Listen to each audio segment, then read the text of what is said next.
It's game week 30 prediction times, and my oh my, this season is flying. And with me to predict these games for this week, it's my co-host, as always, it's Mark Ryman. How are we going on, Mark? I'm good. It's business time, right? It's the business end of the championship now, I reckon. January onwards, February onwards. So it's going to get tasty. It's the home straight, as they say. Couple of derbies as well this week. I can't wait for you to guess which ones they are. It could be a lottery, but there are a couple in there somewhere. Yeah. Okay. Well, shall we kick this off straight away with what I think is a derby? Here we go. It's on to a winner. It's the Northern Derby. It's Blackburn Rovers versus Preston North End. Oh, doing so well. Yeah, Lancashire to be more specific, but yeah, all right if you like. It's Northern.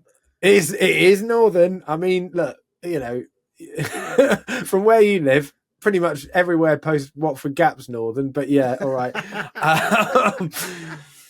Blackburn. Everything north of Luton is north. Oh dear. Well, that makes me a northerner as well, then, doesn't it?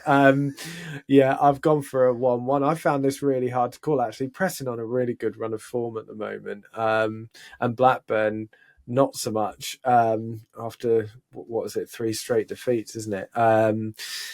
I found it hard to call, but it is a derby. And the last one, I think, is this the one that ended 0-0, 2 red cards, and someone. Was this someone biting a chunk out of someone else? Was that this derby last time in September? Preston's player Osanovic or that's it. Osamic or But it ended up being 2 red cards and a 0-0 draw, I think, in the end. And I've gone with that form as much as anything and put this as a 1-1. Yeah, Blackburn have really, I say really struggled. They have struggled of late. They're still seventh, though. They're still seventh, and they've got a massive injury list, which I mentioned last time, which angered some fans of other clubs with injury lists. I do accept that if I suggest a club's got an injury list, then other clubs do as well. But yeah, Ohashi is a big player to be missing, though, isn't he? And we know how well he's been this season. I just think at home it's going to be tight, and yeah, find it really hard to call. So yeah, 1-1. I've also gone 1-1. And no, we did not coordinate these. Not at all. We do them completely independently. I just think Blackburn on a terrible run of form. So that's 3 losses on the spin. Preston haven't lost in 4. And they have some talent. They do in that team, regardless of what Luton Town fans will say about that Preston team. That came and drew 0-0 and apparently weren't going for the win. Then they backed it up with, 2-1 wins, 2 good 2-1 wins. But in a derby, anything can happen. Form goes out the window even, and don't look at the table because I feel this one is just going to be a stalemate.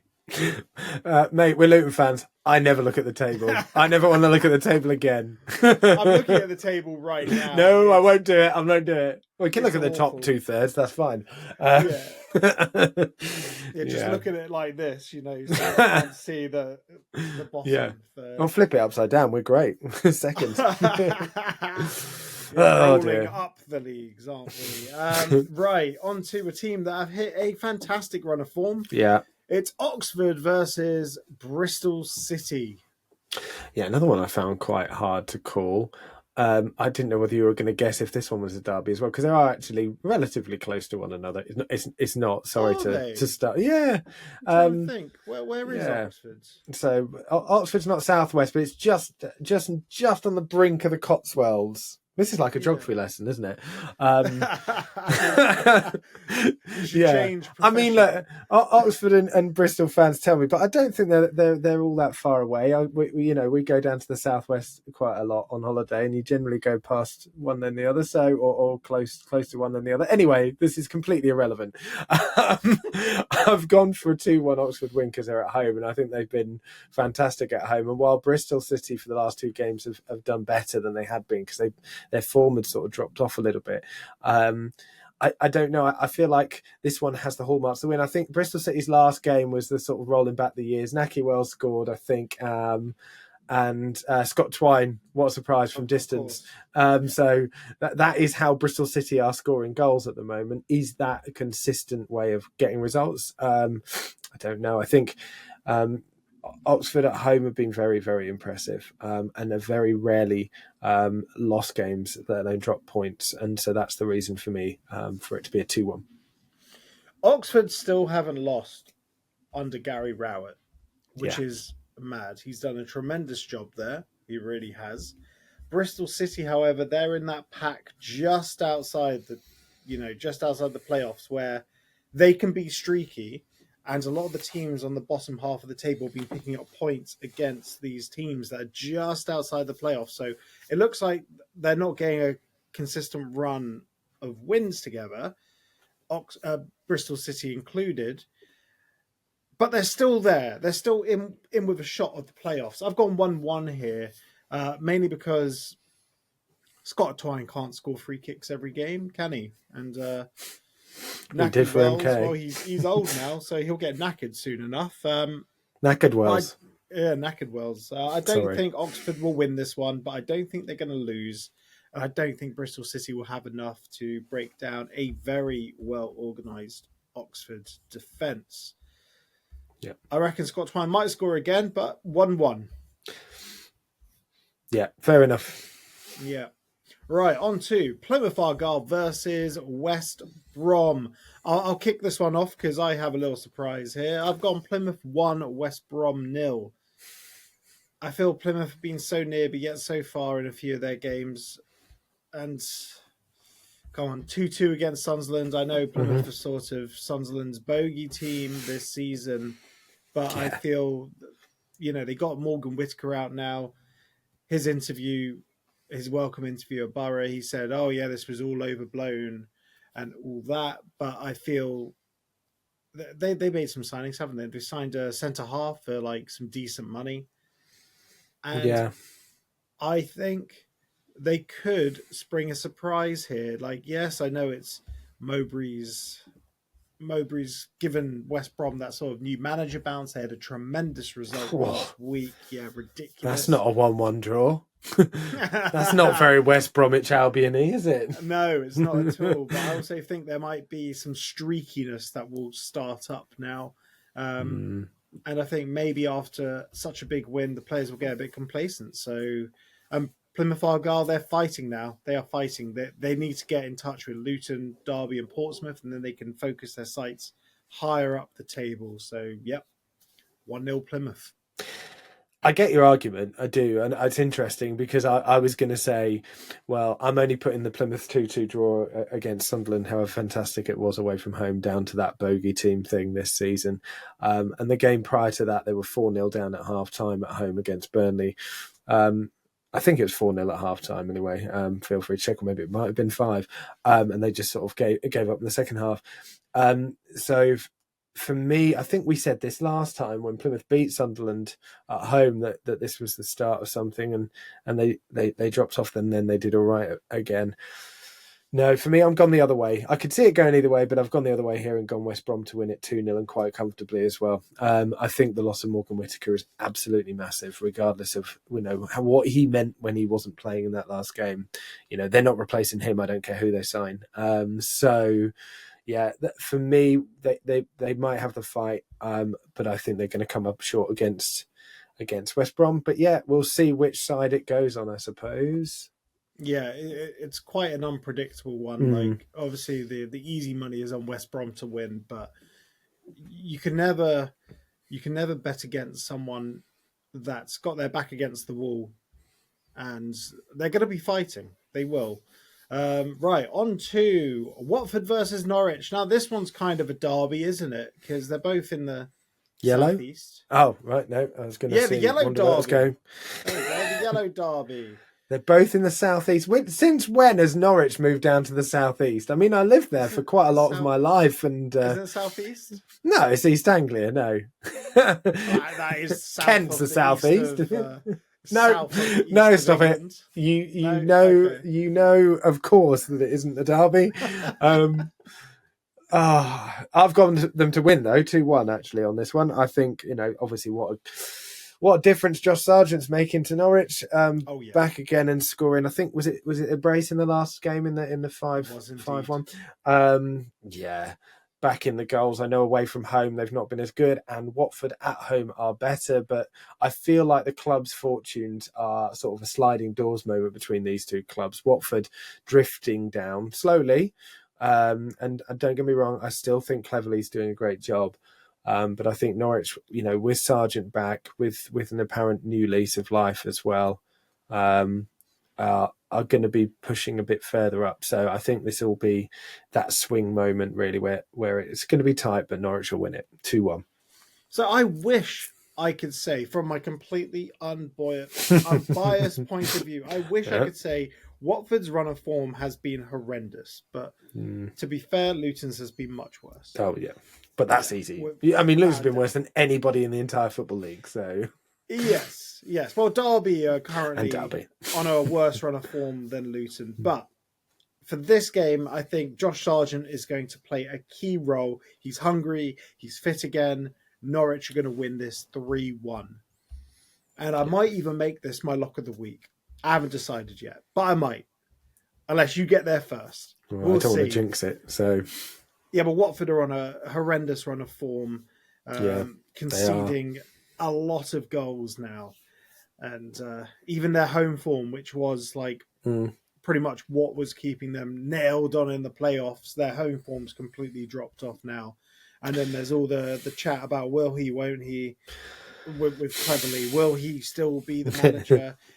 Is he still the manager by virtue of Pacheta not getting his work permit? Who knows? You know what happened straight after one of those statements. You know it. Hull know this as well. Exactly the same. You know, as soon as a club puts out a statement backing the manager, that it's basically the last knock-ins before it all goes. Unless you're Luton Town, in which case the manager gets another 2 months. Yeah, of course. Yeah.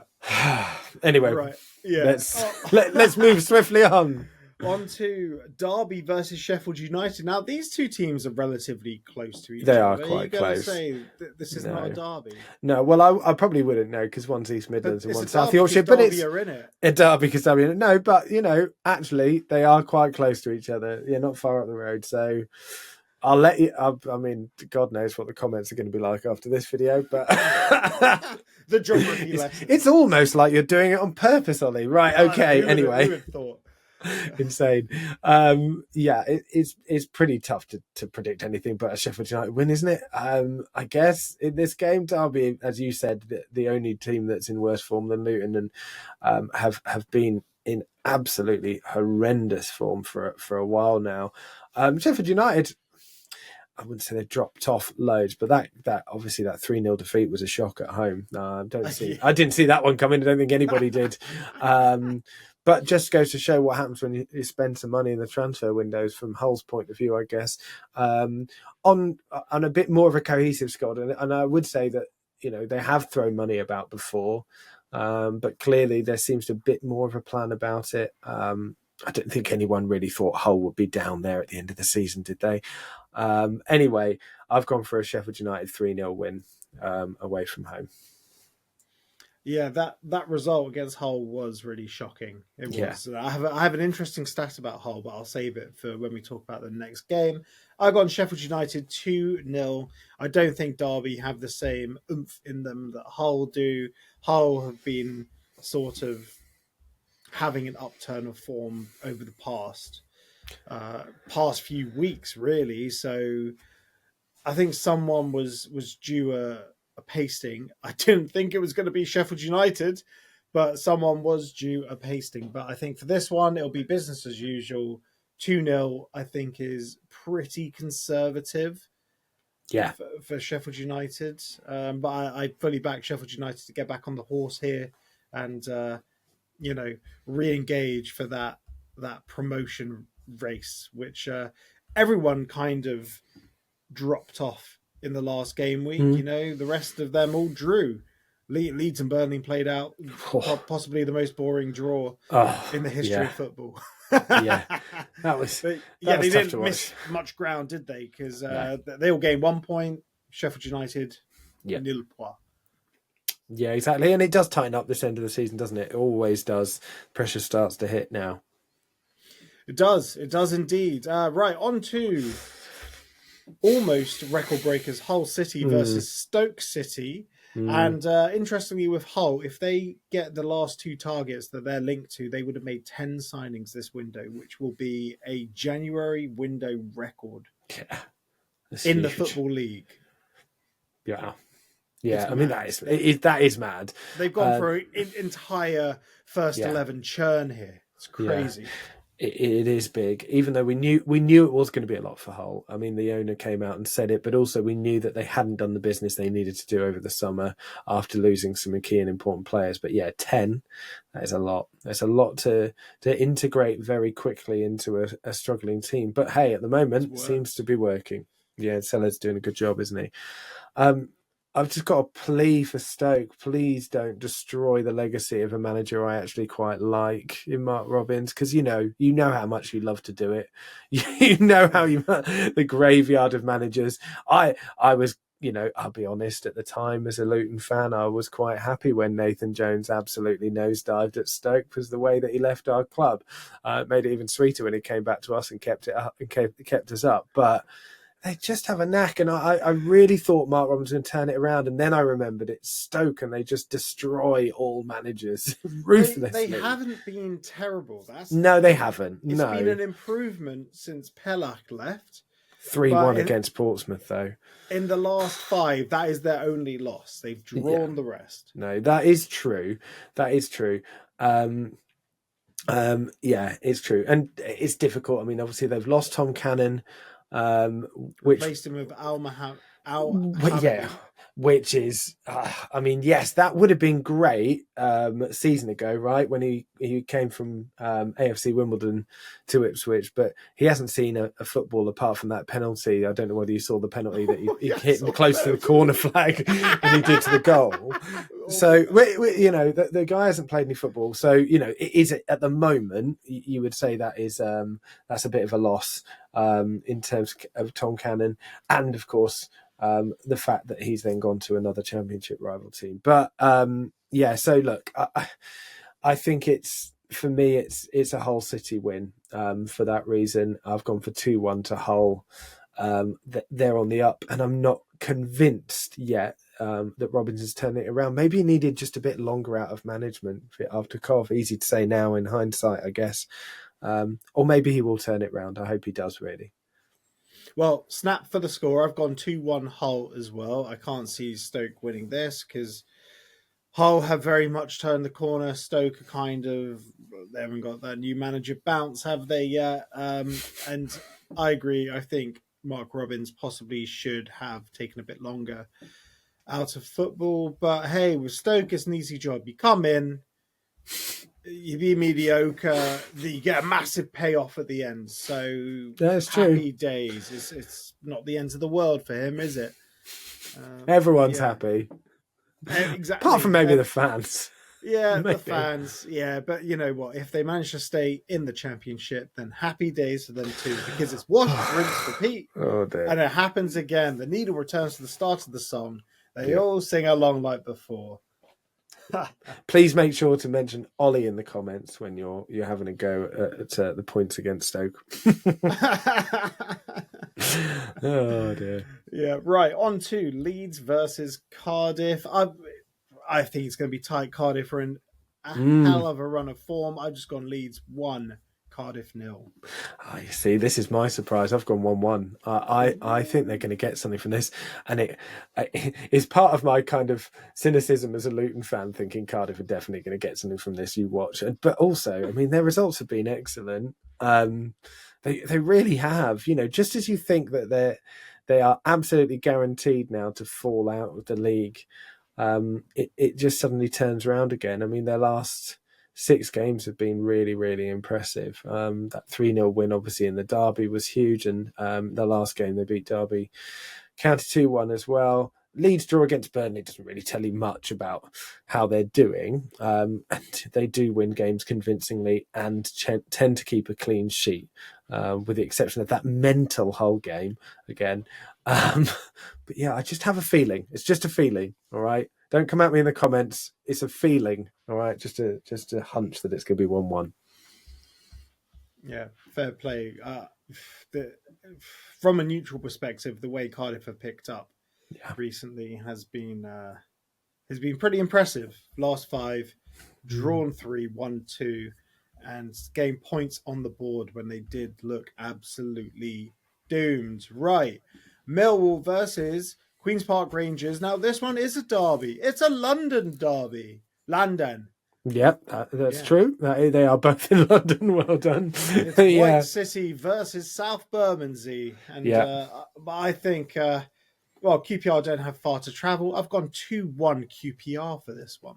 I've gone for a 1-0 win for Millwall. I'm back in the 1-0. I mean, the last two results have been 1-0, haven't they? Obviously, they're back-to-back away wins in very short time span, because that was the Portsmouth game that was postponed because they forgot to pay their meter. Yeah, it's Luton and Portsmouth. It's not like they're True. impressive teams. No, I agree. I'll give Millwall credit in that they deserve to beat Luton. I'll be honest, I didn't watch the Portsmouth Millwall game. If it was on telly, I don't even know actually. But yeah, I did watch the Luton game, unfortunately, as a Luton fan, and Millwall deserved to win it. It certainly wasn't a classic, let's put it that way. Millwall certainly weren't great, but Luton were terrible. I agree. I just don't know whether that will help turn things around slightly for them. Particularly, it's their defence for me, and also QPR on the back of a 2-0 loss at home to Sheffield Wednesday. So those two things combined, but yes, it'll be tight either way, I think. Millwall definitely have possibly one of the best centre-half pairings. Oh, Tanganga is just, I mean, I've seen him twice. He's a beast. Against Luton, and one thing to say is that even though both of Luton's strikers are not in form, a lot of centre-backs struggle with the physicality of Adebayor or Morris, and Tanganga just absolutely had him in his pocket all game, and arguably in the reverse fixture, even though Luton won it, there was very little joy that came out of that for the strikers. So yeah, he's incredible, isn't he? And it just shows what a good job they've done to get him on a permanent. Yeah, well, thinking about it, I don't know where the goals are going to come from, but I'm still backing QPR because they are in a very good run of form other than the last loss. Portsmouth versus Burnley. I've gone 2-0 Burnley here. Yeah. I've gone 2-1. I've made it tight. I don't really know why, really, but yeah. Well, you think Burnley are going to concede a goal? Yeah, I don't really know why I put that. I don't know. But yeah, why not? It's a championship. There you go. There's my justification. I've got no other reason for it whatsoever, other than the fact, of course, that Pompey are at home. So maybe they'll score first, and Burnley will turn it round and 2-1. But yeah, these games, it's never as predictable as you think. But yeah, it's been a tough couple of games for Pompey, hasn't it? Yeah, well, it really has. It really has. And they've sort of just been dragged back into it just as they thought they were getting away with it. Yeah. Back-to-back wins, happy impressive days. As well, impressive wins. Yeah. But I guess when you got like an old warhorse like Matt Ritchie, the old warhorse is going to run out of steam eventually. And that seems to have happened just a little bit. Well, I can't see them scoring against Burnley at all. Just can't see it. No, I still have only conceded 9 goals this season. Yeah, I don't know why I put it. It's mental. But, I've done it now, so we'll see. I'll look like a genius if it happens. Oh, yeah, just you lucky. will. Right, on to Sheffield Wednesday versus Luton Town. And people can listen to more about this game on our channel. We have the big match preview that you should check out if you want to hear more. Yeah. For a long time, I put 2-0 Sheffield Wednesday. I've gone 2-1 Sheffield Wednesday now because maybe Luton will score. There's been a slight positivity from some signings this week, but Sheffield Wednesday just look like they're back on it again. They're scoring goals, and they'll probably feel like they owe Luton one. I mean, how Luton won the game at Kenilworth Road is beyond me. It's absolutely beyond me, and I imagine Sheffield Wednesday fans are still scratching their heads as to how they managed to snatch defeat from the jaws of victory there. So, look, you have to go on evidence. Luton can't stop losing. 1 point from the last, however many, 7 or so games, I think it is now. It's really bad, and on the road, one game all season. I find it very difficult to predict anything other than a Luton loss, and I've gone 2-1, which I think is quite generous. I've gone for the positivity here, showing my bias. I got Luton 2, Sheffield Wednesday 1. I will not be making it my lock of the week by any stretch. You're absolutely nuts. The rot has to stop. We've been saying that since September. I know. Now it's a case of Bluefield's had a week to work with the team. And if Luton Town lose this, like, honestly, from a bias perspective, I'd take a point. Yeah, I would take a point here just so we don't equal the all-time record of consecutive away losses. Like, it's been nearly 100 years since that's been met, and there's no way Luton should be in that in the record books this season for that. It's absolutely disgraceful from the players, but I'm backing them to have looked in the mirror, spoken some hard truths to each other, and they'll find a way. Well, I hope they find a way. So I've gone Luton 2, Sheffield Wednesday 1. Am I crazy? Yes, you are, but I hope you're right. I really do. I just, we've had this conversation so many times this season, and so often I've been right, unfortunately. I really don't want to be. I'd love to be wrong. Well, the funny thing is, I was negative at the beginning of the season. Everyone was saying, stop being so negative. Well, now I'm trying to bring in some positivity. Yeah, good. Or maybe I'm just in the acceptance phase of the 5 stages of grief. I think you're firmly in denial with that scoreline, but yeah, okay, fine. I think I've gone to acceptance. You can see from my resigned expression that. But yeah, look, I hope you're right. You're right. Bloomfield's had more time with the players. Let's see if it pays off. It's a big ask against an informed Wednesday side who've looked really good at times this season. Yeah. Danny Roll, he knows what he's doing. He certainly does. Yeah, I guess we'll see. Right, Swansea City versus Frank Lampard's Coventry City. I've gone 2-1 Swansea here. I don't know why. Just some Frank Lampard bias. I've also gone 2-1. We're going to get it in the comments now for the exact same reason. Yeah, same reason. I think you'll say the same thing. Swansea have had an absolute awful run of form, just getting absolutely battered by Norwich in their last game as well. Coventry, great set of results. He's done well with them. Time will tell. Time will tell on this one. Swansea, a tough side at home. Obviously, this is the new Matt Grimes derby. I was going to say it's the Matt Grimes derby. Yeah, he won't be registered in time for this, though. I'm assuming, right? He's not signed yet, but he won't be playing for Swansea either. No, surely not. No. Great fee from Coventry to get him for what? 3 million. Wow, it's an excellent. I imagine they'll make up for it in his wages by the sound of things. But yeah, incredible player, done brilliantly for Swansea for years, and has been the kind of creative engine room of that side, and they will really miss him. So yeah, that does bring into question our predictions. So feel free, Coventry fans, tell us that we're idiots, you may well be proven right on Saturday as well.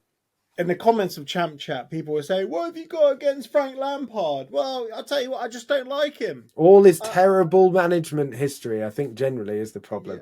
Yeah. I mean, Derby on paper looked like he did a half-decent job. That team should have been promoted absolutely Tom Lawrence, Bukayo Tomori. All in their prime. Tammy Abraham. Jack Marriott. And Jack Marriott was at the peak then as well. He was ridiculous. And benching Jack Marriott for that, was it for the semi-final or the final? Final. Oh no, he came on and scored in the semi-final. He scored in the semi-final, benched him for the final, and you get what you get. Like, anyone could have told you, you play the striker that's in form. He didn't play Jack Marriott, and Well, look, I mean, he's been given a chance at a good club with a very good squad. We've always said that about Coventry, and at the moment he's doing well. So you have to say fair play to him. But time will tell, I guess, on that one to see whether he's able to keep it up and make a push for the playoffs. Yeah, well, don't go crazy, okay. And the last one, the biggie. I think this one is a derby. Hey, there we go. Middlesbrough there's the second derby. Yeah, so they're both northeast, aren't they? They're both northeast, yeah. Yeah, they're big up the very- northeast. Yeah, it's a derby. Obviously, it's not quite as fierce as the Sunderland-Newcastle derby, although that one hasn't happened that much recently. Am I right? I'm completely off topic. Is this the Sunderland-Newcastle game that happened where the owners decide in their infinite wisdom to put the away lounge or do some of the away bits in the Sunderland at the Stadium of Light to help the Newcastle fans, or Yes, Newcastle, like they try to make them pro-Newcastle feel stuff? more at home. Yeah, and it's absolutely it was there, wasn't it? shocking. Like it got, and rightly so, got an Yeah. absolute dog's abuse online. Could you imagine doing that for like yellow and red, Road? yellow and red away end? Yeah, exactly. Awful. Well, we haven't. To be fair, the away end hasn't been painted any colours for the last 20 years there, let alone Concrete away. brown. Exactly, that's what you're getting. Like it or lump it. Anyway, I've gone for a 2-1 Sunderland win. I think it'll be tight. I think out of the two sides, I think Sunderland are the more likely to get a result. This could easily be a draw as well, actually.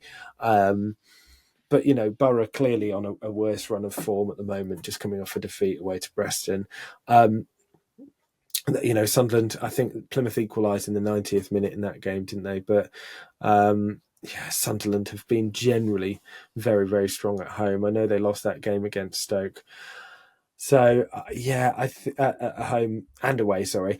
But I think Borough are too unpredictable and have got a very long injury list as well. So those two together, good players that have come into Borough this week. Obviously, we'll see how Morgan Whittaker fares. But I still think Sunderland are going to win it. Middlesbrough don't just have a long injury list, they also have Luke Ayling in defence. And if you saw that defensive disaster class against Preston, that was amusing to say the least. I've gone a bit bigger here. I've gone 3-1 Sunderland, and that's if Luke Ayling plays. It's hard not to back Sunderland for this. And no, I'm not just trying to win back the Sunderland fans.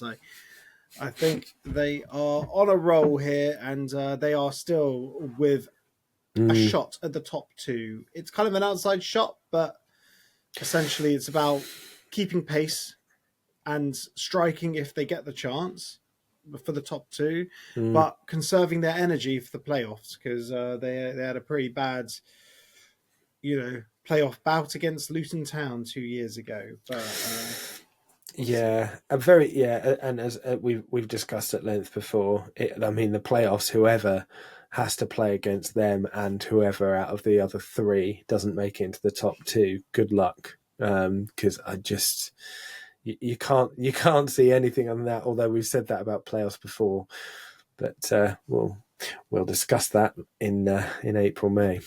Yeah, like Burnley and Sunderland being in the playoffs would be like Leeds and Southampton all over again. Yeah, well, it'd be a real lottery. Right, so who's your lock of the week?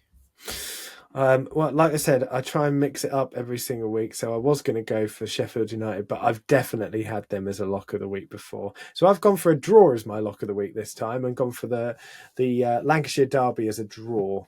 Blackburn Rovers 1, Preston 1. Interesting, very interesting. Right, my lock of the week, I'm going for Norwich to turn up at Watford and beat them 3-1. Jinxed. Jinxed. But we'll see, won't we? But that's us done for this week. Get your score predictions in the comments section below. The matches, the fixtures are all listed nicely. Just copy, paste, and put your score predictions in below. Reminder, if you are watching this and you're not subscribed to the channel, hit the subscribe button. What are you waiting for? We do this every game week, and it's a lot of fun. But whoever you support, have a great rest of the week and get ready for the weekend.